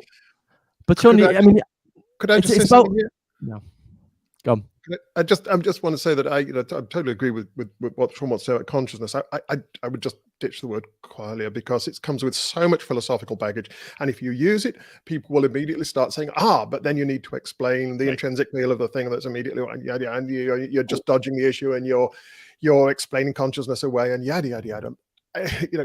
Let's just agree with that. Get some new vocabulary here. That's the whole point of talking about an illusion here, is to say that it's this something over and above all that's illusory. And let's, as Dan Dennett says, cut the tangled kite string about qualia, throw the thing away, and let's invent a better theoretical vocabulary that can, doesn't come with all this hideous theoretical baggage. So, but the position is the same, but I wouldn't call myself a qualia realist because it just invites expectations that you can't meet and shouldn't remotely want to meet. I don't tend to use the word myself. Well, phenomenal properties, phenomenality, whatever, what it is like, there's all this stuff that kind of reifies this that. Should we do two more questions or something and then call it a day? I've really enjoyed this discussion. Sorry if I've got a bit heated, but it's only because I'm having fun. Okay, what's the next question? Queerdo, what does it mean to be physical? Wow. Oh, Barry, what do you reckon? that's Barry. What does it mean to be physical? Somebody's talking about getting physical, I guess. That's why we do these conversations over Zoom, so that we do not throw hands. I missed that. The idea of the term physical, the way I think about it, was introduced in order to talk about what is found to be what's fundamental. And what's fundamental is whatever it is that makes up paradigm objects that we think of as being physical objects, like tables. Well, I don't know if tables paradigm, but sticks and stones and rocks and mountains and weather and stuff like that. And then the interesting idea about physicalism is that whatever it is that gives an account of the behavior of this stuff gives an account of the behavior of everything else. That's what I think physicalism is. I mean, it's not very precise what I just said. It's a notion it's used to talk about a kind of a view that developed within the development of science ever since the 17th century. So if physicalism would have been false, if it turned out that it was discovered that there was something that's involved in the behavior of, let's say, living things, which was not involved in the behavior of sticks and stones and so on, then I would have said that physicalism, as I understand it, was false. People thought that for a while, they would view called vitalism, but that turned out not to be true. So I think there's good reason to think that not just for that reason, but from the history of the subject, it's good reason to think that physicalism is true. The last bastion is the mind about that. And there, as far as the behavior of human beings and other creatures are concerned, it looks as though physicalism is right there. We've been arguing mostly that maybe it's not right because there's something that emerges, some unity that happens in the brain or something, which makes humans twitch their noses in a way that's different from what could be accounted for in terms of physics or something like that. That's one issue. The other issue, which is the other part of it, which we kept going back and forth between, is there's this feature, the what it's like feature. And I don't think physics will ever be able to account for that, not because of defect in physics or because of the falsity of physicalism, but because of the nature of the concepts that we employ when we're thinking about the what it's like feature. Yeah, it's interesting actually that I mean, again, just I don't like the analogy with life, because with life the data is all just public observation experiments, whereas there's something else we need to account for here. The feelings, experiences we know. Divided up into these two parts. The accounting for the behavior. I see, yeah. Physicalism would have been false if the stuff that accounted for the behavior of sticks and stones couldn't account for life. On the other hand, there's another thing in the world. I think we all are realists in this sense about. I'm glad. I thought that Keith might not have been a realist about experience because he's called an illusionist. But I think he's willing to say we really do have pains in our feet. He just thinks what's the illusion is. The illusion is what Philip is the person who's under the illusion. He's under the illusion that he can draw from the fact that he has those experiences that they're not physical. Well, I think he's misconceptualizing. I mean, I think I have experience in the everyday sense. Obviously, we have pains and things. Nobody denies that. It's how you conceptualize them. I mean, I think there's just these things that are happening, right? Whatever they are, I don't know what they are. Mm-hmm. What's illusory is the sort of. I don't want to say the concept. We misconceptualize those things, and in such a way that we're thinking about something that doesn't that's illusory, and then we're drawing out the conclusion. Except the part misconceptualized, I think it's very essential to those experiences that we have, the very concepts we have of them. So I wouldn't say it's that would somehow things would be better if we gave up those concepts, so we no longer misconceptualize. Yeah, surely. I think we shouldn't give them up. I think. Look, our ways of talking, they're rooted in all sorts of social stuff, and they're great. They're fine. What we shouldn't do is take them seriously and think that they're going to force us to revise our physics or something. It's an issue about the scientific status of these concepts. That's right. We shouldn't reconcept, but we shouldn't give up the way we use our concepts or what it's like concepts either. I'm not convinced we actually use them as much as philosophers think. I mean, we talk about what the world's like, not what our. Yes, we're much less introspective than philosophers think. So we talk about the illusion, if you like, is that the world is packed with qualities in that sense. Mm-hmm. But yeah, nobody suggests we revise our ordinary ways of talking about ourselves and describing what we don't have. No, of course not. No. Okay, should we do a final question, guys? I'm just doing them in order. People put them up. Andrew Irish, if we had a complete physical theory explaining how conscious experience arises, would there still be something to explain, knowing how red experiences versus experiencing it? Do you want to take that, Sean? Well, I'm not exactly sure what is being presumed by the construction of a complete physical theory explaining how consciousness arises. Because there's two things going on. There's a complete physical theory of the physical stuff and what it does. And then there's connecting to the higher level theories, which is still more work, right? In which we haven't done. My claim is that we understand all the laws of physics underlying the basic stuff of which you and I are made.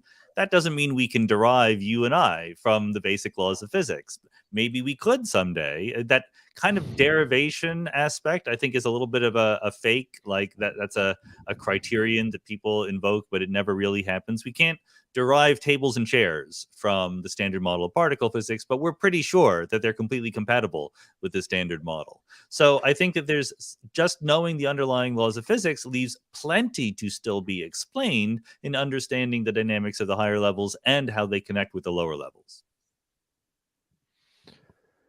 Yeah, I think if there was a complete physical theory explaining how consciousness arises, then that would be the end of the story. But I think there's good reason to think there couldn't be. And again, repeating the point, the argument is not, so even if we had a complete theory that explained consciousness, that wouldn't make you have a red experience by reading the theory. I think that's the misunderstanding of the knowledge argument that I think Sean is still a bit subject to.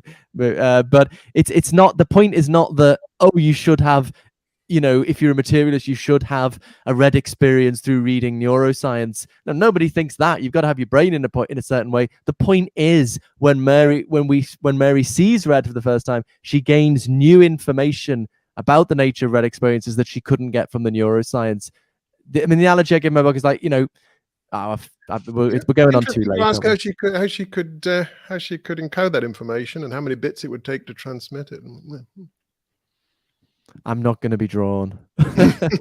Okay, guys, this has been really, really good fun. Thanks for joining us, Barry. Thanks, Sean, for coming back. Do you have any final comments apart from conceding total surrender? I think, Philip, you're a really brave guy. Yourself to this. Well, this is what I wanted, right? This is what it's all about. I'm happy. I think the thing is, I do feel. Yeah, I feel quite confident. I think when I'm only saying these things because I do feel quite confident about them. I think when you're not sure about something and you're trying to have a debate, you end up, just stumbling or something. But I think this is the way you test your ideas by. When you're not, I don't feel sure about anything, so I don't feel that as you said. No. But what I do think is this. I do think the way I view philosophy often is philosophers often. Here's what I think of. I remember when I was a kid, I saw a cartoon in which there were these creatures who built up these mountains, and they were like throwing these bottles at each other full of red paint and green paint. And when one got hit by green paint, they turn green, and they got hit by red paint, they turn red. And that's what philosophers are like. They build up these things and they're throwing things at each other all the time. We're really pretty good at throwing things. Then we're pretty good at building defenses up to stop the growing things and so on. And that's great because we keep getting paid. That's a nice analogy. I'm not sure I liked where that went, but And we learn a lot about. I don't think truth is hard to get at. So I think we learn a lot by doing all of this, and I'm not think I'm going to find the truth on much anything in my lifetime. I mean, you say I'm brave, but just to return to the point, this is 30% of philosophers agree with me, 50% of philosophers agree with you guys. I'm standing up for the silent minority. That's what I will. So my closing thought is just to point out that the physicalists here all have books in their backgrounds, and the panpsychist doesn't. So where does the intellectual heft lie philosophically? This is what we were talking about before we went live, and I think it's a perfectly valid. Well, this is because you guys need books. Well, I've got arguments. I don't need this. You're supposed to break into song. You have the keyboard behind you. That was your. We're gonna do a special musical ending. The musical edition will be one I look forward to. Musical episode. All right, thanks guys. It's been lots of fun. Thank you very much. Really, thanks again. See you soon. I've forgotten how I kick you out now. Bye. Bye Barry. Bye Sean. Wow. I think that was possibly the most intense mind chat we've had. A good way to celebrate our anniversary. What do you think, Keith? Yes, it was pretty intense. I am not sure we made a lot of progress, but I think we're all perhaps a little bit clearer about where we stand. I think the point about locality is, I think, a pretty important one for you. I need to think about locality. That's a good point. I do need to think about that. But what I wanted to do for my own mind is to test these views in the, what's the analogy of steel is tested in fire, and I feel, I don't know, I still feel confident in that basic comparison between if there is very strong credence on this side and then there's we haven't actually tested the theory in the brain, then anyway I still feel confident about that argument. Maybe I'm an idiot, but that is what I wanted to do for my mind. I mean, I am genuinely always open-minded on these things. Your credences, if you're not careful, your credences there are going to lead you to epiphenomenalism. I'm not sure. That's a possibility. But yeah, I mean, as I say, it was empirical talking to scientists that sort of opened me up more to strong emergence. And yeah, I mean, I am genuinely open-minded on this. And yeah. I mean, I think who knows? I mean, you know how we differ, but I think you do a good job in. I think something you're right about is that you're articulating something that is quite a widespread intuition, certainly among philosophers, a widespread view, and actually, and among the general public. I think certainly among the general public in our culture, it's a pretty widespread view, I think. Certainly among people who are kind of interested a bit in philosophy. Okay, so it doesn't take long to get yourself convinced of this view, and it's very useful to have that view clearly stated, explicitly stated, and traced down, its implications explored. And if you're going to have someone do that, you need to do it in it needs to be done in a rigorous and precise way, and that's what you're doing. And whether you're right or wrong, I think that's a useful thing to do. It's a useful thing for us to do. I really appreciate that. My wife just messaged me that my daughter's desperate me to read Harry Potter for every night this week. I haven't put my kids to bed because I've been at this conference that Sean was at as well, actually. So which book are you on? I'm going to probably have to dash. Is it the fourth one? I think because she's only 5, I think we need to stop reading them actually because they're getting a bit adult. He's 14 now. Yes. I'd better dash. So sorry to suddenly cut off, but that was 12 minutes ago and I didn't look at my phone. I've really enjoyed that. Happy anniversary, Keith. I Happy love you, anniversary. We'll I be love back you later this very month, much. won't we? Sorry? We'll be back later this month, I think. Yes, yes. Keep following. Look out for updates on Twitter. Thanks a lot. Oh, and you know, we do agree, don't we? Consciousness is wherever it is. And nowhere else.